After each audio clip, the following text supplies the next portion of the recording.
एक सवाल पूछूंगा आपसे, विलेन कौन होता है? जो गलत काम करता है, जो लोगों को हर्ट करता है, जो अपने सपने के लिए पूरी दुनिया को बर्बाद कर देता है? Then who is Eren Yeager? Hero या villain? I will tell you one thing, after this anime, you will never be able to judge a character ever again. ये मेरा पहला एनिमे था। पहला एपिसोड देखने के बाद मुझे समझ नहीं आया कि मुझे हुआ क्या है। I was just hooked. There was something about the story that felt different, heavier, more real. And आज भी जब मैं उसे वापस देखता हूँ, it feels like the first time every single time. तो फिर ये वीडियो सिर्फ एक रिव्यू नहीं है, this is an experience. और उसमें फुल स्पॉयलर्स होंगे, तो अगर नहीं देखा है तो जाके पहले देखो, फिर मेरा वीडियो देखना। स्टोरी शुरू होती है एक ऐसी दुनिया से जहां पूरी ह्यूमैनिटी 3 बड़े वॉल्स के अंदर बंद है। Wall Maria, Wall Rose, Wall Sina. बाहर टाइटन्स हैं, giant humanoid creature, no reason, no motive, no intelligence, they just eat people. And ये लोग इतने लंबे समय से इस केज में बंद है कि उन्हें पता भी नहीं है कि ये केज है। The prison they build to survive become the only world they knew. पहले एपिसोड में हम मिलते हैं एरन से, एक छोटा सा लड़का, passionate, angry, idealistic, classic shonen protagonist at first. फिर उसी एपिसोड में उसकी माँ मर जाती है, उसके सामने टाइटन ने खा लिया उसकी माँ को।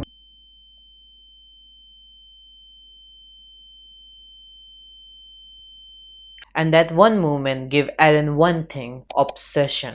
सब टाइटन को खत्म करना, अब बस यही चीज रह गई उसके पास। हमें भी यही लग रहा था शुरू में, सब सीधा लग रहा था, हीरो है, एनिमी क्लियर है, गोल सिंपल है, but nothing about this show is simple.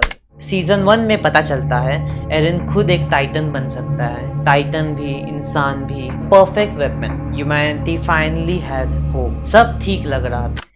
फिर आता है सीजन 2 और यहाँ स्टोरी अपना पहला असली ट्विस्ट दिखाती है। राइनर और बेरतोल जो एरन के साथ 4 साल थे, उनके बहुत अच्छे दोस्त थे, उनके साथ खाना खाया था, उनके साथ लड़ा था Eren. They were the enemy the whole time. Reiner armour titan, Bertholdt colossal titan, वही जिन्होंने वॉल तोड़ा था एंड वही जिनके वजह से एरन की माँ मरी थी। And look at the Eren reaction in this scene, he doesn't want to believe it. The whole squad already know the truth. Everyone had figured it out. But for Eren, this wasn't just betrayal. This was 4 years of friendship, of eating together, training together, surviving together.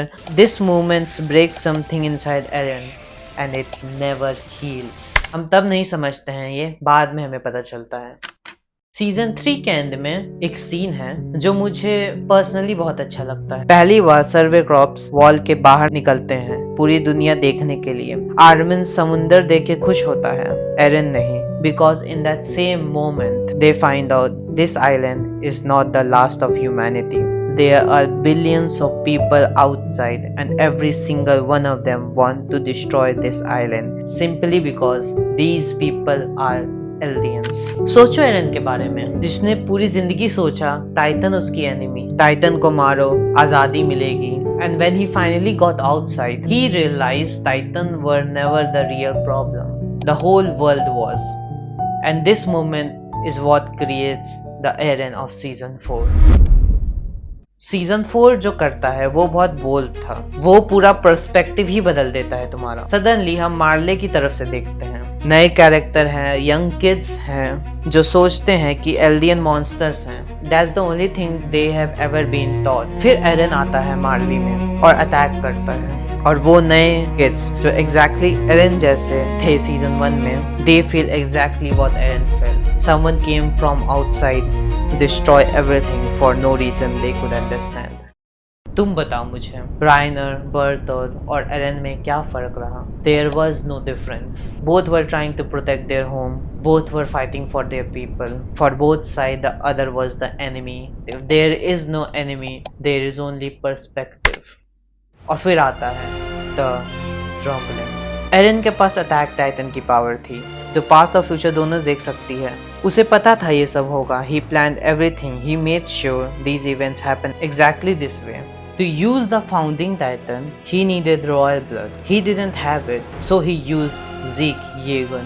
All of it was planned. और फिर उसने शुरू किया The Rumbling. 90% humanity, पूरी दुनिया gone.